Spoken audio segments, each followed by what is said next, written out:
முருகருடைய அறுபடை வீடுகளில் 6ஆம் படை வீடு தாங்க பழமுதிர்ச்சோலை. இன்றைக்கி நம்ம இங்கே தான் போக போகிறோம். அறுபடை வீடுகள்லையே இங்கே மட்டும்தான் முருகப்பெருமான் கருவறை மூலஸ்தானத்தில் வள்ளி தெய்வானையோட பக்தர்களுக்கு தரிசனம் தராரு. நடு காட்டுக்குள்ள ஒரு ரிசர்வ்டு ஃபாரஸ்ட்டில் முருகர் பழமுதிர்ச்சோலையில் பக்தர்களுக்கு தரிசனம் தராருங்க. இந்த வீடியோவில் பழமுதிர்ச்சோலைக்கு எப்படி போகணும், பழமுதிர்ச்சோலைக்கு பின்னாடி இருக்கிற புராண கதை என்ன, பழமுதிர்ச்சோலை கோயிலுக்கு பக்கத்தில் வேறு என்னென்ன சிறப்புமிக்க கோயில் இருக்குது, அது எல்லாத்த பற்றியும் உங்களுக்கு சொல்கிறேன். மறக்காமல் நம்ம சேனலை சப்ஸ்கிரைப் பண்ணிக்கங்க. இந்த வீடியோவை ஃபுல்லாக பாருங்கள். எல்லோருக்கும் வணக்கம். இன்றைக்கி நம்ம அழகர் மலை மேலே இருக்கிற முருகப்பெருமானுடைய 6ஆம் படை வீடான பழமுதிர்ச்சோலைக்கு தாங்க போக போகிறோம். இந்த கோயிலுக்கு நீங்கள் பஸ்ஸில் வரணும்னு நினச்சிங்கன்னா மதுரை பெரியார் பேருந்து நிலையத்திலேருந்து நிறைய பஸ் இருக்குது. பஸ் ஏறினீங்கன்னா அரை மணி நேரத்திலேயே உங்களை அழகர் மலையுடைய அடிவாரத்துக்கு கொண்டு வந்து விட்டுருவாங்கங்க. அழகர் மலை அடிவாரத்தில் பெருமாளுடைய 108 திவ்ய தேச ஸ்தலங்களில் ஒன்றான கள்ளழகர் கோயில் இருக்குங்க. மலை மேலே தான் பழமுதிர்ச்சோலை இருக்குது.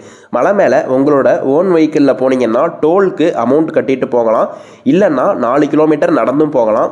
அப்படியும் இல்லைன்னா இவங்களே கோயில் சார்பாக ஒரு வேனில் கூட்டிகிட்டு போவாங்க. ஒருத்தருக்கு 10 ரூபா. நான் மலை ஏறும் பொழுது கீழேருந்து மேலே கொஞ்சம் தூரம் நடந்தாங்க போனேன். அதுக்கப்புறம் 2 வீலரில் லிஃப்ட் கேட்டு போனாங்க. நடந்து போகும்போது நம்ம பார்க்குற பாயிண்ட் ஒவ்வொன்றுமே அவ்வளோ சூப்பராக இருக்குங்க. அவ்வளோ அமைதியாக இருக்கும். இந்த மலையில் குரங்குகள் எண்ணிக்கை ரொம்ப அதிகமாக இருக்குது. கொஞ்சம் கவனமாக தாங்க வரணும். பழமுதிர்ச்சோலைக்கு சோலை மலைன்னு ஒரு பேர் இருக்குங்க. இங்கே இருக்கிற முருகப்பெருமான வெற்றிவேல் முருகன்னு அழைக்கிறாங்கங்க. சைவ வைணவ ஒற்றுமைக்கு மிகச்சிறந்த எடுத்துக்காட்டாக விளங்குறது தாங்க அழகர் மலை. அழகர் மேலே அழகான முருகர் கோயில், முருகருடைய அறுபடை வீடுகளில் ஒன்று. மலைக்கு கீழே அடிவாரத்தில் பெருமானுடைய 108 திவ்ய தேச ஸ்தலங்களில் ஒன்று. நீங்கள் இந்த ஒரு மலைக்கு வந்தீங்கன்னா 2 மிக முக்கியமான கோயில்களை பார்க்க முடியுங்க. பழமுதிர்ச்சோலையில் தான் முருகப்பெருமான் ஔவையாருக்கு தரிசனம் கொடுத்ததா நம்பப்படுதுங்க. அந்த நாவல் மரம் இதுதான் கோயிலுக்கு 50 மீட்டர் முன்னாடி இருக்குது. நீங்கள் இப்போ வந்தால் கூட இந்த நாவல் மரத்தை பார்க்க முடியுங்க. இந்த மரத்துக்கு மேலேருந்து தான் முருகர் குழந்தையா ஔவையார்கிட்ட சுட்ட பழம் வேணுமா சுடாத பழம் வேணுமான்னு கேட்டதா நம்பப்படுது. ஔவையாருடைய பசியை தீர்த்த இடமும் இந்த இடம்தான். கோயிலுக்கு பக்கத்துலேயே உங்களோட செருப்பை விடுறதுக்கு காலனி காப்பகமும் இருக்குது. இங்கே அன்னதானமும் போடுறாங்க. மலை மேலே ரெஸ்ட் ரூம் ஃபெசிலிட்டியும் இருக்குது. கடைகளும் இருக்குது. உங்களுக்கு வேணுங்கிறத எல்லாமே மலை மேலேயே வாங்கிக்கலாங்க.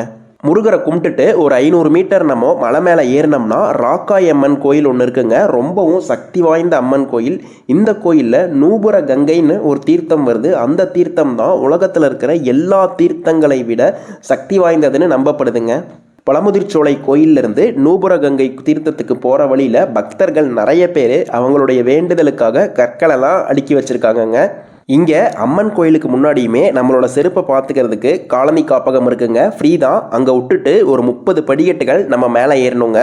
இங்கே வரக்கூடிய பக்தர்கள் எல்லாருமே முதல்ல இந்த தீர்த்தத்தில் குளிச்சுட்டு அதுக்கப்புறம் போய் அம்மனை தரிசனம் பண்ணுவாங்க. தீர்த்தத்தில் குளிக்கிறதுக்கு ஃப்ரீ தரிசனம் லைனும் இருக்குது. 15 ரூபா டிக்கெட் கவுண்டரும் இருக்குது. நீங்கள் எதில் வேணாலும் போயிட்டு தீர்த்தத்தில் குளிச்சுட்டு அம்மனை தரிசனம் பண்ணலாங்க. தீர்த்தத்தில் குளித்ததுக்கப்புறம் ட்ரெஸ் மாற்றுறதுக்கு மேலே இடமும் கொடுத்துருக்காங்க.